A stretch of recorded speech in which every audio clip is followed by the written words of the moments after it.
New mantra, I'm not confused. Better yet, I am clear. Yes, I am clear.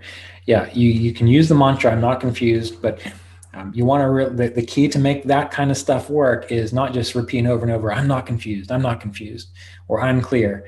That's what people do all day long. And there are plenty of people who do that are still confused and are still not clear.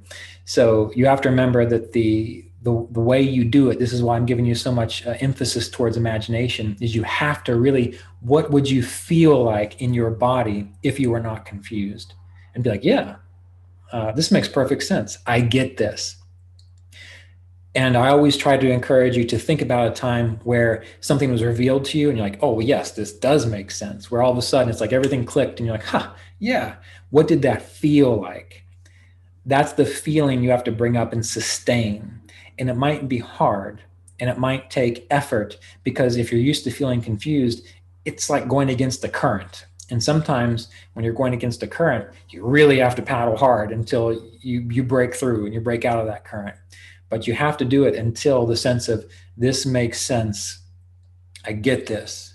And it doesn't mean that intellectually you'll be able to write out math equations about how it makes sense or write long novels about it, but it will start to give you the ability to understand that which you can understand. And then you also have to be able to accept it, because oftentimes the reason people remain confused or not clear is because once they start to see the truth of things, they would rather not. Once they start to see, when they start to say, I'm not confused, this makes perfect sense, then all of a sudden the realization comes, oh, well, then you really need to change this part of your life. And then back up, wait a minute, well, I don't really want to do that. So then they just unconsciously revert back to a state of confusion and let it go.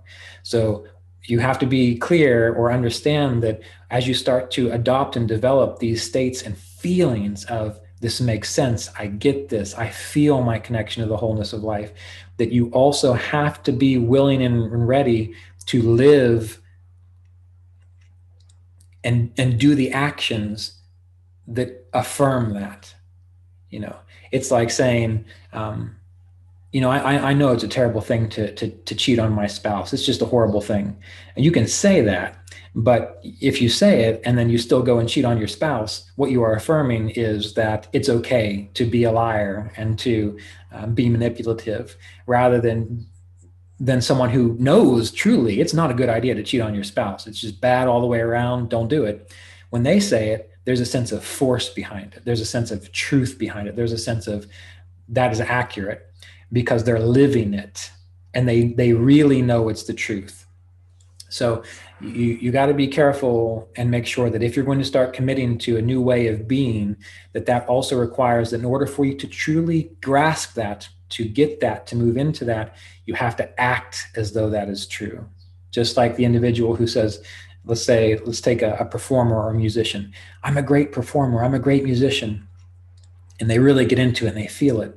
But the moment they're giving the opportunity to become a great musician or a great performer, and all the hard work that is required to do that, like, wait a minute, well, maybe not. And so they never actually achieve that status, because they're not living, breathing like a great musician or a great artist or anyone who's great at anything. People who are great at something, they make sacrifices. Writers who write books, they don't just write a book, publish it, and they're done. They spend years writing, editing, jumping through hoops, doing the hard work to push it out there, to get it in front of people. That's what makes them great, versus the people who say, I'm just going to be a great writer, and then they never actually have any follow through. So just being clear here, that if you start saying, I'm not confused, that means that yes, in the beginning, it is bringing up that feeling and staying with it. But eventually, it's going to require that you have to live as though you're not confused, which means sometimes you take decisive action instead of settling back into, well, it's comfortable to not know what to do, because then I don't have to do anything and I don't have to sacrifice anything. And no one's upset that I have to take a stand on something, or that I'm going to say, no, that's not right. You get the idea. So be aware of that.